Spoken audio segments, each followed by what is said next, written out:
The courtroom was colder than I expected. Not the kind of cold that comes from air conditioning, but the kind that seeps into your bones when you're surrounded by people who smile through their lies.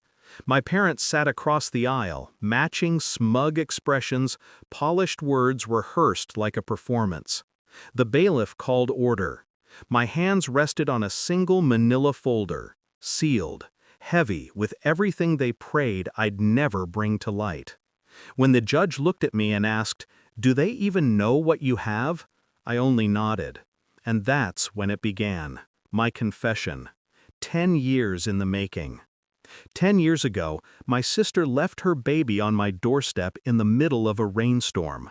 No note, just a trembling bundle wrapped in her old university hoodie. I remember the way the porch light flickered over the baby's face, my niece, Ava, and how she blinked up at me as if I were the only person left in the world. I called my parents that night. I expected panic, concern, a search party. Instead, my mother's voice was flat. She made her choice, she said.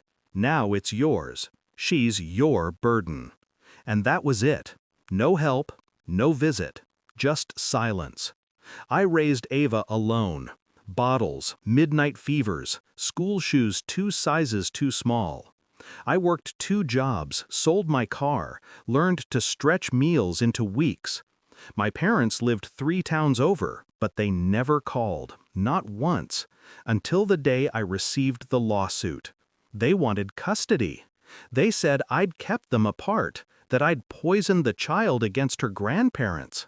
The irony nearly made me laugh. Nearly.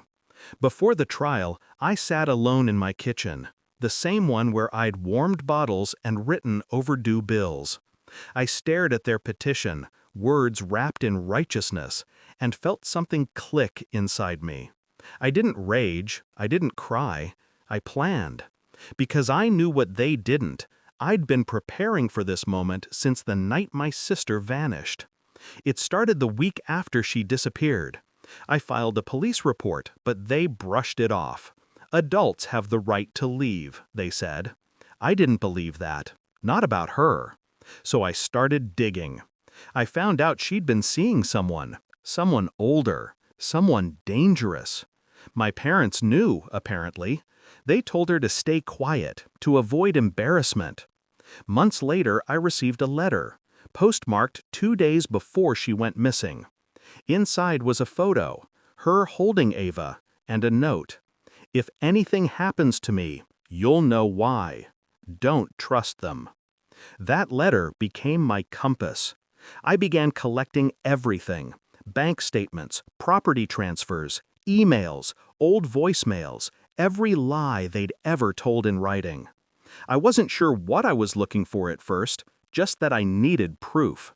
Then, 3 years ago, I found it. A payment. $50,000 wired from my parents' account to a man's business, the same man my sister had been seeing. A consulting fee, they called it. The timestamp? 2 days before she vanished.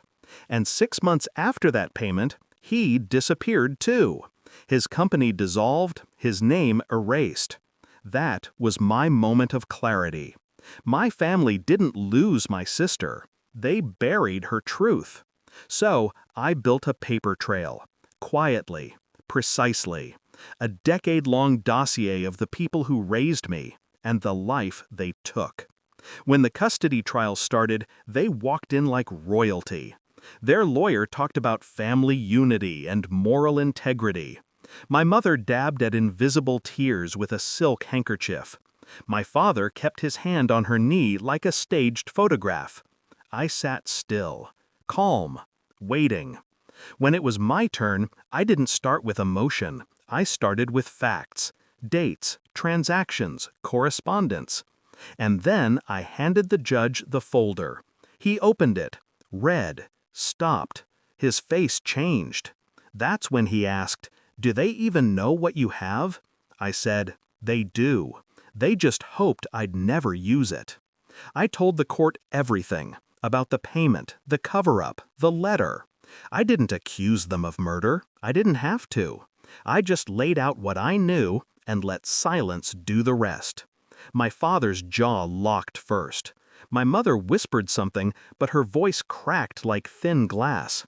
Their lawyer tried to object, but the judge overruled him, said it was material evidence to family character and motive. The moment hung in the air, heavy and sharp. Then I looked right at them. "You called her a burden," I said, "and me too. But this," I tapped the folder, "this is your inheritance." The judge ruled in my favor, of course. Full custody, permanent. Their petition dismissed with prejudice. But that wasn't the real victory. 2 weeks later, detectives reopened my sister's case. The consultant was never found, but the trail of payments, shell companies, and false statements tied neatly around my parents' empire like a noose. I didn't need to testify again. The paper did the talking. The night after the final hearing, I stood on the porch, the same place my sister left Ava, and watched my parents